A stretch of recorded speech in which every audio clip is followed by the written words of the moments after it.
Hi, everyone. Aaron Kowalski here. We're going to get started in about 1 minute.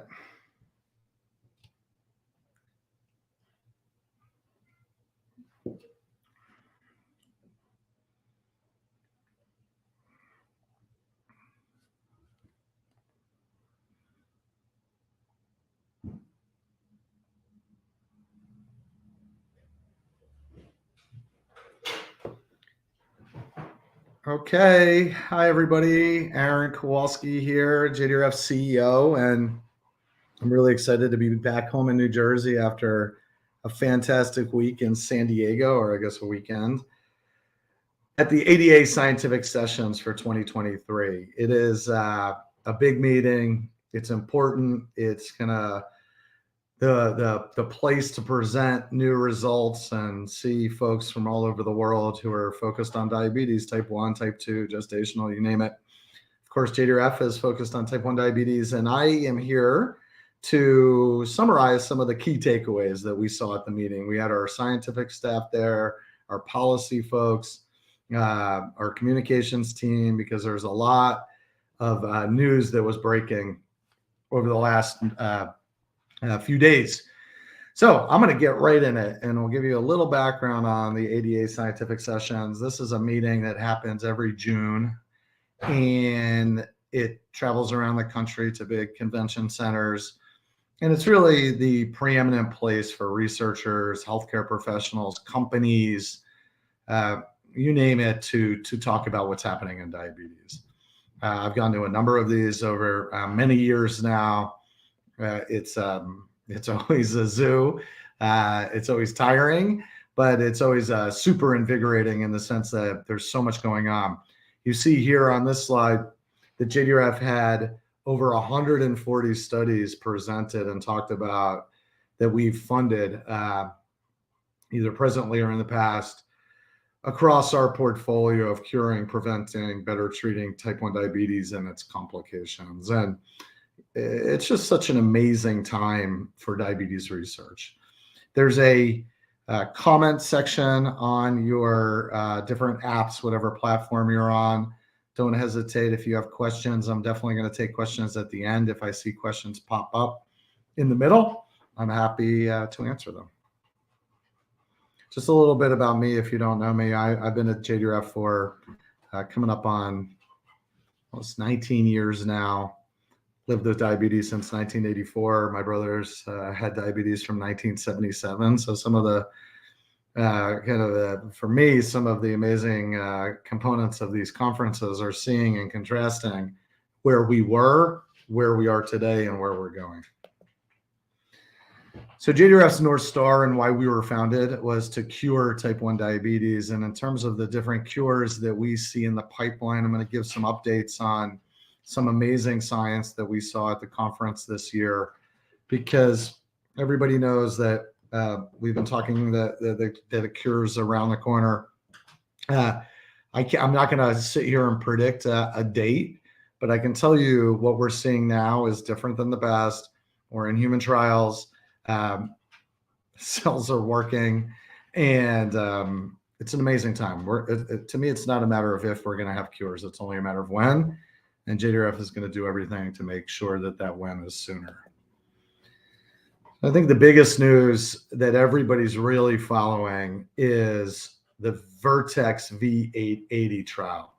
And this is a trial of stem cell-derived islets, looking at their performance in people in terms of restoring insulin production.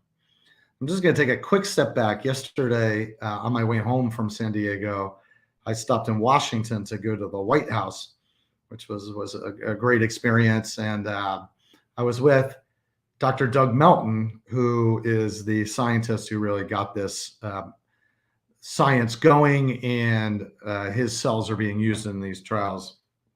And I was also with Stephanie Shaheen, Senator Shaheen from New Hampshire's daughter, who Stephanie has a daughter with type 1 and has been a tremendous champion and advocate for diabetes research.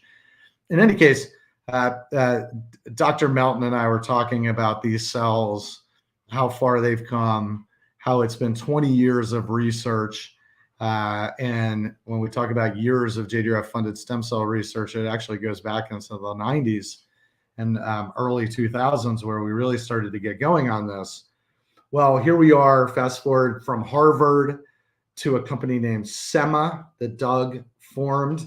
And the name is in honor of his two children who live with type 1 diabetes, Sam and Emma. And then to Vertex. And again, I'm proud of the role JDRF played from an advocacy and funding perspective, from our research department, from our T1D fund into this Vertex trial. So right now, what they're reporting out is 6 individuals who have received cell transplants. Now, it's important to note that this is the first version of this protocol, and it requires immunosuppression because these cells are not protected. They're not encapsulated. And I'll talk a little bit about what's to come. But the first 2 people are insulin independent. And it's amazing. I think they told us that the very first patient is now 22 months off of insulin. I think a low 5A1C. And if you've seen some of the kind of the press on him, it's just an amazing story to hear. Somebody was really having a lot of severe hypoglycemia problems. Each of the other people, well, 2 of them are now insulin independent. The others are, the cells take a little while to get going. And what we're seeing in these additional 4 patients is decreasing insulin requirements and improved A1Cs with a reduced hypoglycemia. So this is beyond exciting, as I think anybody on here who has a type 1 connection could imagine taking off their pump. It's almost incomprehensible. And yet this patient number 1, his name is Brian Shelton, that's been out there in the news, has done just that. And we met with the Vertex team. Obviously, I was with Doug yesterday, Dr. Melton, and we're going to do everything we can to push this forward. Super, super excited. They have an app. They're launching an encapsulated version of their cells this year. So much more to come on this front. And in fact, just to kind of hammer home this point, they also announced this week that they're building a cell manufacturing plant in New Hampshire, state of the art, which would be able to manufacture enough cells, presumably for everybody with type 1 diabetes in the country when we're ready to do that. So incredible progress on this front. To me, this is one of the most exciting takeaways of the meeting. Now, that said, JDRF, we love competition. I believe very, very firmly that competition drives innovation. Competition drives better pricing. It's just critical to push things forward. Just like in the artificial pancreas system world, we now have multiple artificial pancreas systems. I'll talk about that. We think there will be multiple cures. So here's another company that we've been supporting called Serenova, also moving into human trials. 6 individuals that they've reported out on, 5 are insulin independent, up from 6 months all the way to 3 years. And now these cells are not stem cell derived. They're actually cadaveric islets, meaning somebody died and donated their organs. But the idea of putting cells in a pouch, encapsulating them, and you see that we talk about a higher capacity pouch that has allows for more cell volume. This provides a pathway, again, to show that cell therapies have the potential to allow us to walk away from insulin. So it's really, really amazing stuff. Now, I'm just going to quickly go back here before I move on to the ADA standards of care, because we had some other interesting news on cell therapies just today, actually. So I'll get it while it's hot. One was a company named CellTrans, led by a JDRF-funded investigator named Dr. Jose Oberholzer, who's an incredible diabetes islet transplant surgeon. Just got approval for a product called Lantidra. And this actually is a cadaveric islet-based treatment. So this is where this science all began, where people would donate their pancreases again upon death, all sorts of organs may be recovered, such as kidneys or lungs. But in this case, we've been doing islet transplants for a while. But so why is this news? This is news because there's never been a pathway through FDA to get this out to people in a commercialized fashion. It's always been an investigational product. In Europe, it has been a commercial approach. So that's a big, big step forward again for the field, for FDA to move this forward. Breaking news today. More breaking news was Eli Lilly announced an agreement to acquire a company called Sigilon Therapeutics. So this is really exciting to me and to our research team, because again, when we think of islet transplantation or this first VX880, it will require immunosuppressants. And for most people, or at least many people, that's not a good course. Trading your type 1 for immunosuppressants, particularly if you're younger, is probably not going to be the right choice, we think, because of some of the risk with immunosuppressants. So of course, we're going after approaches to protect the cells, such as Vertex coming out with an encapsulated version of their product. ViaCyte did this, and Vertex acquired ViaCyte, so that's another potential pathway. Serenova. Well, Sigilon is interesting in that they're another encapsulation approach, but we call this microencapsulation versus some of these other bigger devices, the size of a Band-Aid, say, or macro encapsulation devices. And Sigilon is just an amazing story to me because it started with a legendary chemist, actually, a biochemist at MIT named Bob Langer. And if you haven't heard of Bob Langer, many people, he was described by Time Magazine as the Edison of our generation. He has the highest professorship at MIT. I've heard estimates that he gets about 1,000 postdoctoral fellowship applications a year. And he's just a living legend. We funded Dr. Langer and one of his colleagues, Dr. Dan Anderson, to work on polymer chemistry that could encapsulate the cells and protect them from the autoimmune assault. They started a company called Sigilon, and Eli Lilly has acquired Sigilon. So even today, we had breaking news post-ADA on cell therapy pathways that has really created an arms race, so to speak, for who might get to the market fastest. Some people are skeptical of cures. They think too many companies make too much money off of treatments. I get this everywhere I go. My kind of glib response to that is, when was the last time you went to Blockbuster Video? When was the last time you took pictures with film? And I'm being a little glib here because the point I'm trying to make is, if you don't innovate, you go out of business. And each of these companies sees a huge unmet medical need, even with today's advanced technologies, and lots of people who would benefit from cell therapies. So the fact that Eli Lilly, Vertex, Serenova, Novo Nordisk is out there doing this, are all driving towards cellular therapies is a huge, huge important step forward. And the fact that Vertex has invested over $1.5 billion shows you that this they're serious about this. So Ronald, I see your question. Realistically, how far away is this? And will it be accessible and affordable to everybody?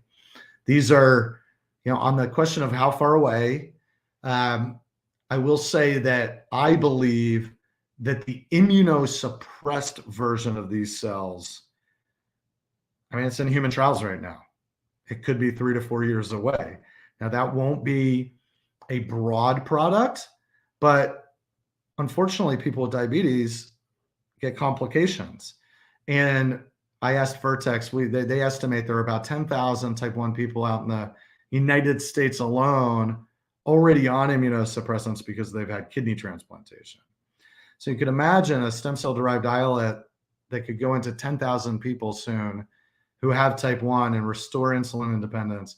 That is a huge step forward for those people. For the general public, it's going to require encapsulation or gene editing of the cells. JDRF is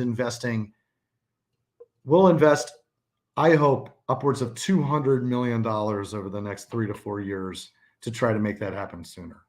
I can't give you a date, but we're doing everything we can to make that as soon as humanly possible. In terms of the affordability, having worked on our policy team for a long, long time now, diabetes right now is still a very, very expensive disease.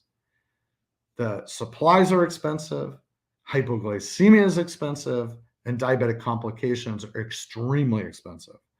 So what we found with payers, what we've seen is payers will often pay for things that work. They, of course, don't want to pay for things that don't work. That's pretty blatantly obvious. But when we see improvements in glycemia and reduction in DKA, reduction in hypoglycemia, reduction in A1C, we've had good results in getting coverage. My next slide talks about TZIELD, the first disease-modifying therapy. We're actually seeing payers cover TZIELD. And it is more expensive out of the gate, but it delays type 1. That's a cost savings. So, Ronald, I hear you. We've been talking about this a long time. I've been doing this, my family, for 46 years now. But I firmly and 100% believe my brother and I will take off our pumps.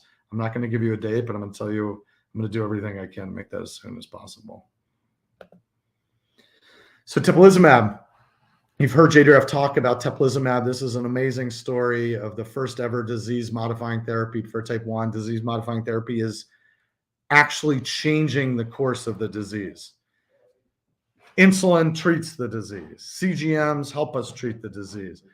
These new drugs like SGLT inhibitors, which aren't approved for type 1, but some people take them, they're helping treat the symptoms. Typicalizumab impacts the autoimmune response and delays the disease. First time in 100 years. Amazing. And what we saw at the meeting is ADA now including TZIELD in the standards of care. So what does that mean? It's kind of inside baseball a little bit, but this is what medicine should a doctor be practicing at any given moment? What's the current state of the art? And before this, TZIELD or Typicalizumab was not in the standards. And you also see at stage 2 of type 1 diabetes. So for folks on the Facebook or whatever platform you're on, we now know that type 1 diabetes starts before you have symptoms. In fact, before you even have high blood sugar, we call stage 1 type 1 diabetes is when you have the markers for type 1. Stage 2 is when you're not on insulin, but your blood sugar is abnormal. And what we're doing with this drug is going in there and forestalling the need for insulin. Sanofi acquired this drug, and now doctors are learning about it. And I've heard of a number of doctors prescribing it to new onset patients, or at least pre-new onset patients. It's a huge focus of ours is screening for people out in the general population. We'll hear more about that over the coming years. But this was a big step forward, really, really important. Some other areas in disease-modifying therapies. This is BristolMyers Squibb, another big pharma company, working on a pathway that plays a role in type 1 diabetes called the TYK2 pathway. You don't need to be a molecular biologist tonight. I'll just kind of walk you through what this drug does. It protects beta cells from stress. And when your body is attacking your beta cells, they get stressed. And that stress causes this vicious cycle of death and the progression to type 1 diabetes. You may remember that when you get diagnosed and you go on insulin, you have a honeymoon phase. Insulin actually removes some of that stress on the beta cells, the ones that are remaining. And that's why we get some kind of this honeymoon of not taking as much insulin in the beginning, as you're protecting some of the cells just by decreasing hyperglycemia. Well, this is a mechanistic approach to this. And you see this drug reduced diabetes incidence in models. These are animal models that we know are predictive for type 1 by reducing beta cell stress and decreasing the immune system attack on the beta cells. So really, really interesting to see companies now, as we learn more about how diabetes happens, we can then intervene and stop it from happening. Really exciting to see BMS get involved in this space. Sorry, take my Diet Coke sip. So I mentioned screening, and lots of people ask me, why should I get screened?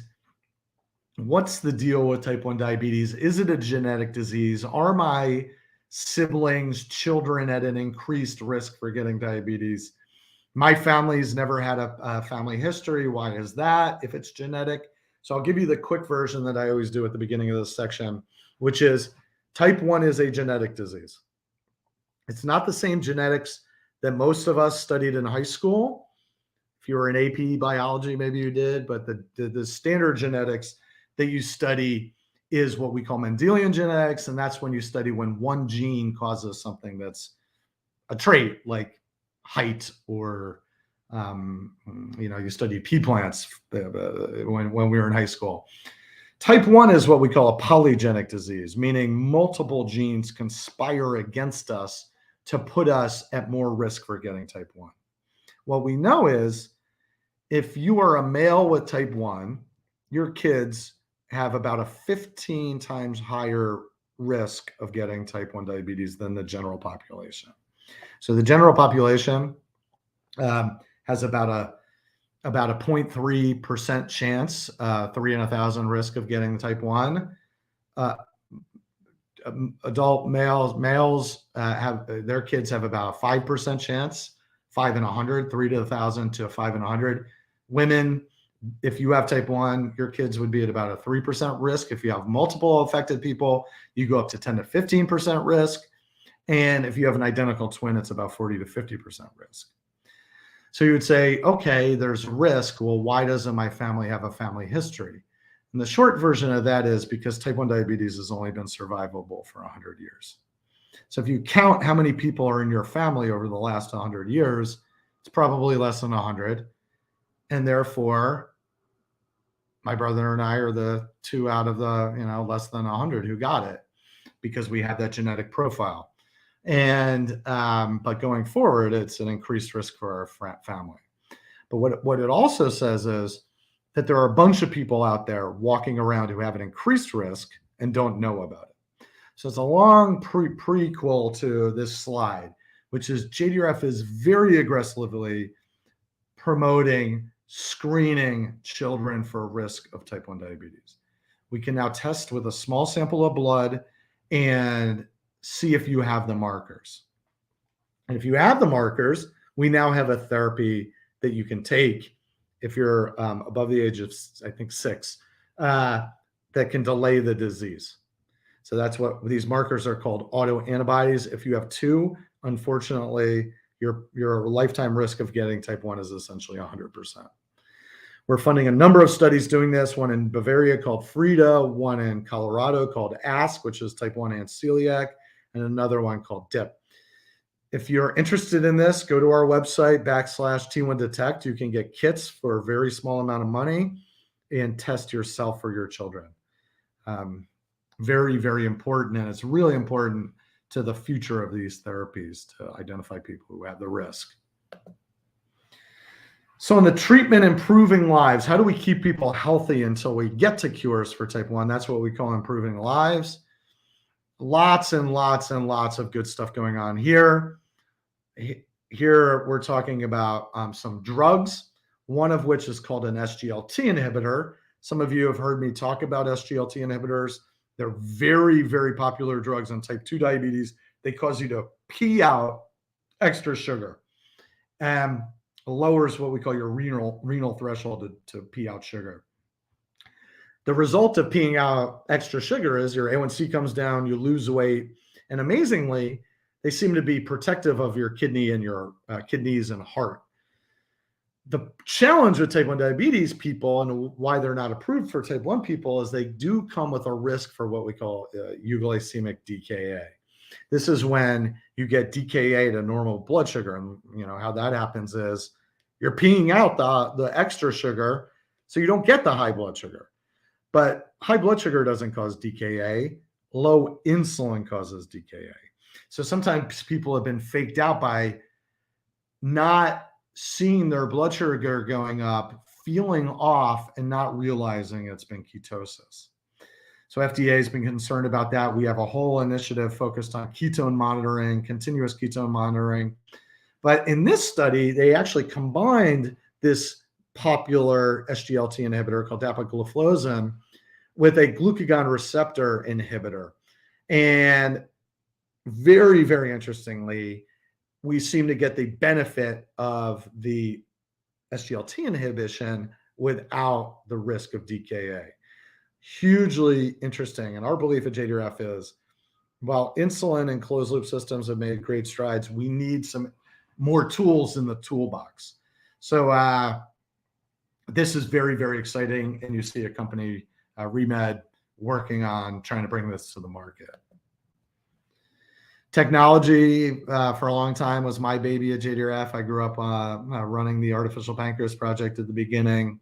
And I'm super proud of the work we did here, because pretty much all of the commercial systems have technology that JDRF helped fund built into them. Omnipod 5, Medtronic 780, JDRF funded groups that contributed significantly to the algorithms. And we saw more data at the scientific sessions on how well they're performing. I mean, these systems versus open loop are just better. And I used to say that you could do shots in a CGM and do pretty close to shots in a pump. You can't do better than the closed loop systems, because they watch your blood sugar every minute of the day. iLet, Beta Bionics system, and JDRF funded Dr. Damiano as one of the first grants we gave out in the artificial pancreas project back in 2006. Now out on the market, a simplified user interface. This is their insulin alone version. They are still pursuing an insulin and glucagon version, more to come on that front. And then in terms of additional sensors, Senseonics has a 6-month implantable CGM on the market. It's very accurate. Now they are showing data that it can work effectively out to a year. And I think that's really, really nice. The ability to take off the reader if you want to, providing people with diabetes another option on the CGM front. Now, here's another big, interesting nugget that came out of ADA that I think is very, very important. And it gets to this debate that we've been having in the field. In fact, Dr. Sanjoy Dutta and I wrote a paper about this almost 10 years ago. And we called it, "It's time to move beyond the A1C." We've all watched our A1Cs for years. We know A1C correlates strongly to risk for diabetic complications. The problem with the A1C is it doesn't tell you how you're doing for your hypoglycemia. So you can have a great A1C and have tons of variability and tons of hypoglycemia. Yet, almost everybody uses the A1C. And in fact, parts of the FDA use the A1C exclusively. So we've been trying to show that glycemic variability and time in range does correlate to hard outcomes such as diabetic complications, because that is an important marker that the FDA could look at and say, instead of just your A1C got better, you could say you had more time in range, and that will help you reduce your complications risk. So this is the first, and we call it longitudinal study. So that's a study where we track people over time that showed a correlation between increased time in range and reduced diabetic eye disease risk. This is really, really important. And we are very actively, our team in DC and a coalition of other stakeholders, working with the FDA and regulators around the world to get them to accept time in range as a hard outcome for clinical trials. We think this is such a better outcome, and this will make it much easier to have that discussion. Again, folks, if you have questions, I'm trying to keep an eye on this. Let me see, make sure I pause here, take a breath. So I see somebody asking about donating your body after you pass away to science. That's a great idea. And thanks, Julie, for highlighting our program, NPOD, NPOD stands for the National Pancreatic Organ Donor Network. So you can go to their website. JDRF has supported NPOD for many, many years. And what they do is they take organ donations and use them for science, and have been incredibly helpful for our understanding of human diabetes. So there's a whole, everybody should be organ donors. And you sign up on your driver's license, and you can go check out NPOD. Okay, Diet Coke sip. So another area that's really important to us at JDRF is helping some of the most vulnerable people with type 1 diabetes.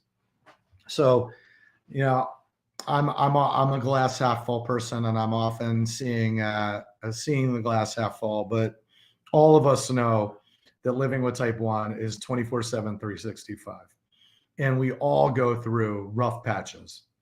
And some people go through really, really rough patches, including life-threatening rough patches.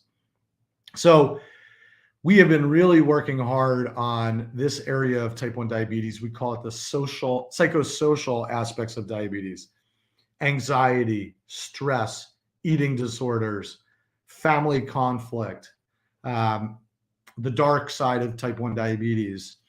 And how do we intervene to help people who have really, really are struggling? This program called Niche, I was with the doctor who runs this at Oregon Health and Science this week. I mean, this guy is such an amazing scientist, researcher, psychologist. And essentially what they're doing is helping kids who have above 10 A1Cs, who are depressed, who have serious challenges in managing their diabetes, get back on track. And I was really pleased to see that Niche won an Innovation Challenge Award at the ADA Scientific Sessions. We're working with the Helmsley Trust on scaling this. Wherever I go, I unfortunately find families who are going through these challenges, and I'm really proud because this is providing a model that could be, we hope, used across the country. And a number of the sites we're studying are in very underserved communities, poor, rural, African-American, Hispanic areas that outcomes are often worse, and help is desperately needed. So congratulations to Dr. Harris, his team, and the Niche team for being recognized. Really exciting. Proud of the JDRF folks who've been working on this. Another Innovation Challenge winner is a JDRF-supported company called Minutia. And this is a stem cell-derived insulin-producing implant approach that we're always looking for. How do you keep track of these cells? A common question we get is, how long will these cells live? And then what do we do if they're starting to fail? JDRF has funded an amazing scientist, Dr. Matthias Hebrock. He, for many years, was at the University of California, San Francisco. He's actually moved back to his home country of Germany to, sorry, Ronald, your stuff was popping up. And they are now also in the race to develop a robust stem cell-derived islet product, and we're recognized at the ADA Scientific Sessions with an Innovation Challenge Award, which is awesome. All right, let me see here. I'm just making sure. Hi, Paula. It's good to see you online. And yes, we will definitely have this back up on. We'll keep this up so people can download it. Okay, I'm just making sure I'm missing any questions. Oh, good. Well, that is what I intended to talk about today. Lots and lots going on. Plenty of time here for folks who have questions. I can't thank everybody enough for joining. And I would just say a couple things that are really important to me right now and to the organization. One, participate in clinical trials. One of the biggest barriers to getting cell therapies, immunotherapies, cures to people is clinical trial participation. And we have a site called Clinical Trials Connection. You can type in your information. I could say, I'm Aaron. I live in New Jersey. I've had diabetes for this many years, almost 40 now. And I am willing to drive 50 miles. What can I do? And it'll give you a list. You can do this for your kids or your loved ones. Please, please, please keep an eye out for clinical trials. Offer to participate in them. They help move the science forward. You often get great care. You meet some of the world's leading diabetologists and scientists. Do that. Paula Fairchild, who asked a few questions, she's a great example of incredible diabetes advocates. Paula and I have been to Capitol Hill multiple times together. She represents Kentucky. She gets in front of her members of Congress and advocates for funding, for better policies. And every single person on this Zoom should be a diabetes advocate. In 2 weeks, we're going to have kids from all over the country and world in Washington to be on the Hill speaking to their members of Congress about the importance of federal funding for type 1 diabetes and the importance of the right policies for type 1 diabetes. And that happens because of our grassroots. So I see in the chat box here, you see jdrf.org/clinical trials. Please do participate there. And please do sign up. Hopefully the team will put up the advocacy link. Right now, more than ever, we are fighting on tons of fronts. We're fighting for funding. We're fighting for regulatory policies that make sense. And we're fighting for coverage, such as insulin coverage. So advocacy, there we go. Mary Horn, another tremendous diabetes advocate. Thanks, Mary. Is so hugely important. And then lastly, connect to your other type 1 folks. Get involved with your local JDRFs. There's so many good people. I always say this is the club that we really wish nobody else would join. I hate when I get the call that somebody has a new child with type 1 or a new adult with type 1. But it's amazing, great group of people. Mary has done so much for this cause, and Paula are living proof that individuals can make a difference. So whether you fundraise, advocate, communicate, please also connect. If you have friends and folks who aren't involved in JDRF, I'm going to be pretty shameless. Get them involved. It's such an amazing organization. I'm biased, but I've been doing this, my family, since the 80s. And my brother and I have benefited tremendously from the research we funded. And my wife and I and my parents and family are huge supporters because, we benefit, but so does so many people. So, Erica, the best way is to get onto our list and then get over to the chapter. And the chapter has incredible leaders in our communities who will tell you how to get involved. We do amazing events in our local state houses and congressional offices. We do events in DC. Your voice matters. When I was at the White House yesterday, I was talking to one of the lead staff in the Biden administration, and she had just come from a Senate office. I was just going to tell an advocacy story that I'm really proud of. And it just makes, it just hammers it home and how, Erica, you could be a person just like this. So I live in New Jersey, and we were advocating for CGM coverage for Medicare people. So Medicare people are generally people who are over 65 years old, and people who are over 65 years old have the highest risk for severe hypoglycemia by far. Yet Medicare wouldn't cover CGM. JDRF invested over $10 million funding research, working on Capitol Hill, and working with members of Congress to try to get this policy changed. The amazing story is we brought a delegation to see one of our senators, Senator Menendez, and his office is in Newark, New Jersey. And one of the people who came was a physician who was retired, and he had severe hypoglycemia problems. And he used to always say, before CGM, his wife was his CGM, his hypo alarm. And she saved him multiple times from dying. Well, unfortunately, his wife passed away. And he always said, if not for CGM, I don't think I would be alive right now. And he looked Senator Menendez right in the eyes and he goes, Senator Menendez, I don't know how in good conscience you can't sign on to make this available to people. I'm fortunate. I'm a physician. I can afford it. I'm paying out of pocket. People can't do that.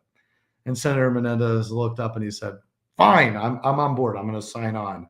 And shortly thereafter, we were able to secure a commitment from CMS to cover CGM in the Medicare population. Advocacy is what makes things happen.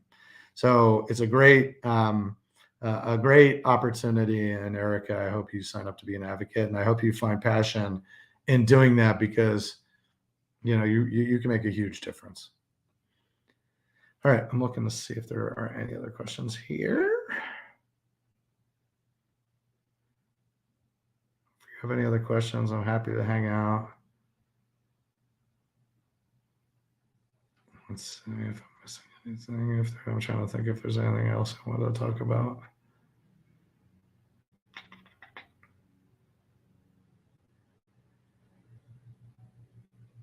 Sam, I don't know about Dr. Melton. Absolutely. Dr. Melton's an incredible champion for us. Julie, hi from Bozeman. Hopefully not too smoky over there. Excellent. Let's see what else is going on. What's the latest with the insulin? Okay. So on insulin, I'm going to talk about a couple of different fronts. Erica, just very quickly, you can go on to JDRF.org. There's a little part of our website that allows you to type in your zip code. It'll tell you what chapter you can reach out to. It'll give you their contact information and who's running it. We have a volunteer network in every chapter. We have great staff in every chapter. That's right on JDRF.org.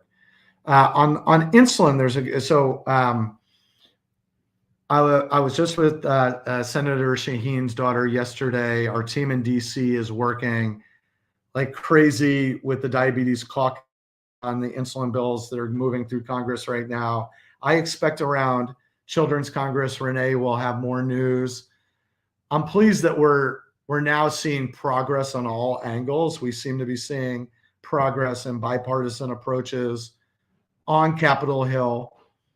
JDRF funded Civica, which is making generic insulin, and we hope to have the first generics available, the generic Lantus available next year, then Novolog and Humalog shortly thereafter. We saw the big three manufacturers, Lilly, Novo, and Sanofi, lower their lower their retail prices. So we are going on every angle. And the advocacy, we're going to continue to push our members of Congress to get bills through Congress to protect affordable insulin. I mean, I think we all realize quite clearly that this is just a terrible situation that the United States has gotten itself into.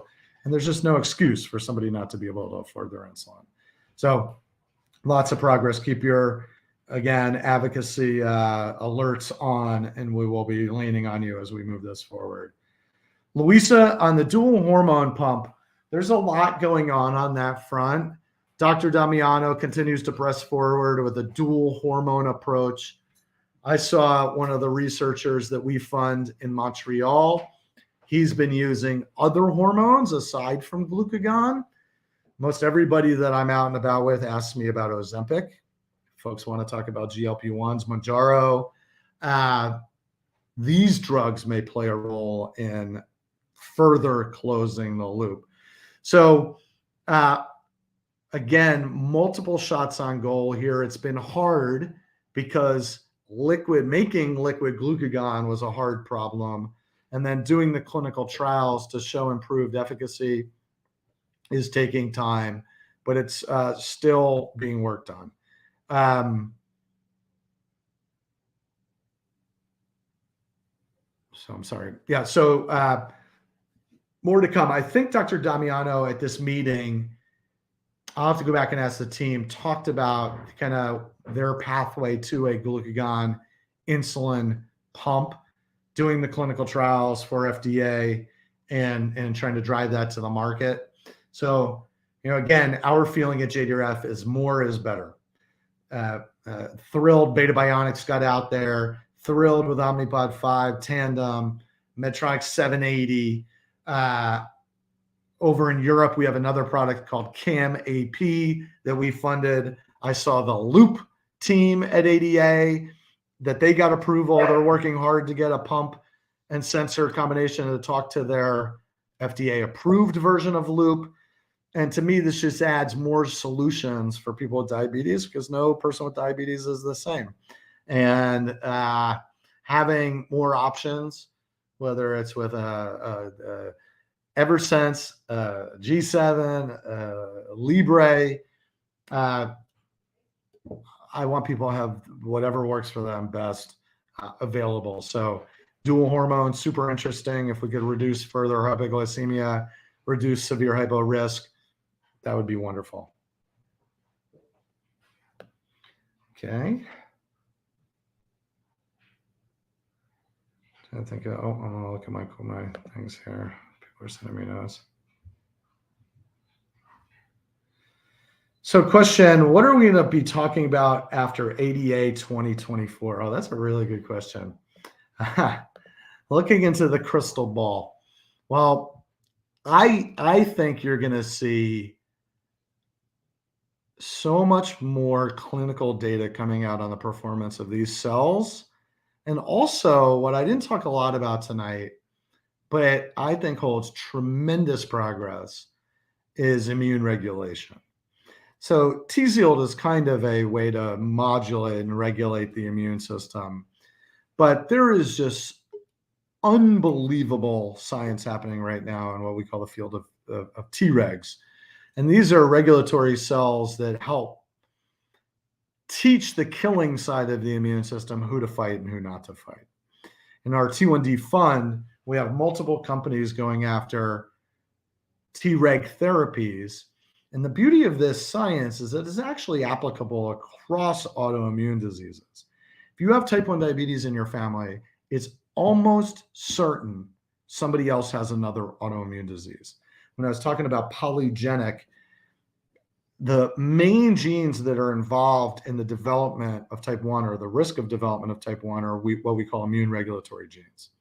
So what that means is your immune system's getting a little out of balance and it's attacking cells that shouldn't.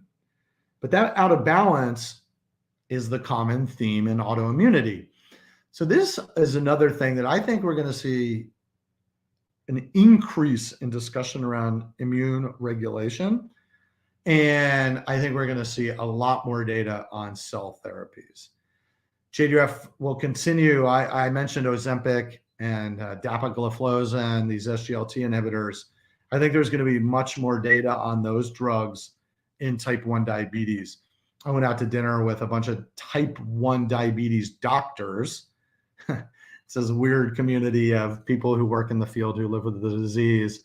And this was a huge theme of who was using which of these drugs in addition to insulin.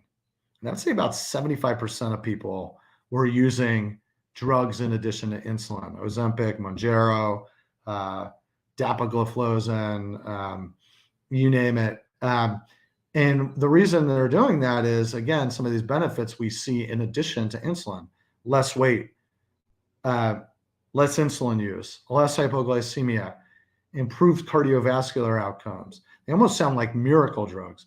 And our team is really studying this. Just again, for what it's, just a sidebar, one of the companies that we work with has a version, an SGLT1 and 2 inhibitor, and they just got approval for the general population, including type 1 people, for heart failure to use this drug as a heart intervention.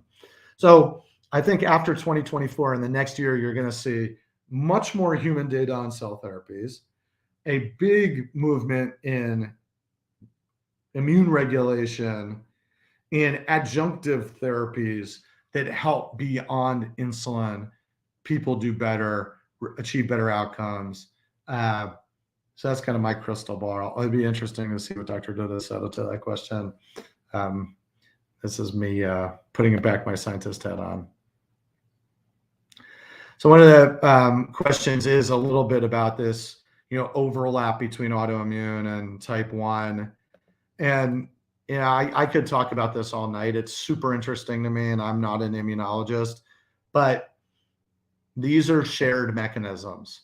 And shared mechanisms actually allow us to do research in conjunction with other types of scientists. For example, people studying juvenile rheumatoid arthritis or multiple sclerosis, Hashimoto, celiac, obviously that's very common in type 1 people. So the good news here for us, and we being JDRF scientists, and looking at how do we get your donor dollars to go further. And they go further when we partner with people who have aligned and shared interests. So in the autoimmunity community, we are doing much, much more work together to try to develop therapies that could help more than just type 1. And that keeps companies interested. It obviously has a broad applicability to many folks. So really, really interesting. And I think you're going to hear much more of that. Okay, let's see.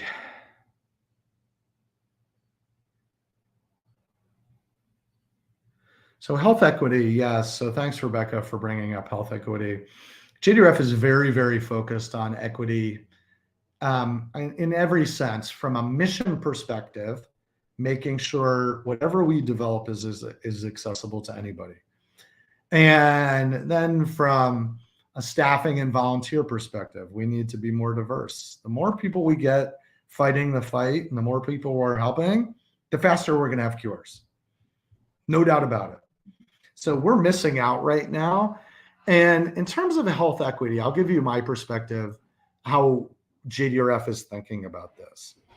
In one sense, we're in a revolution and have some of the best therapies ever in the history of type 1 at our fingertips.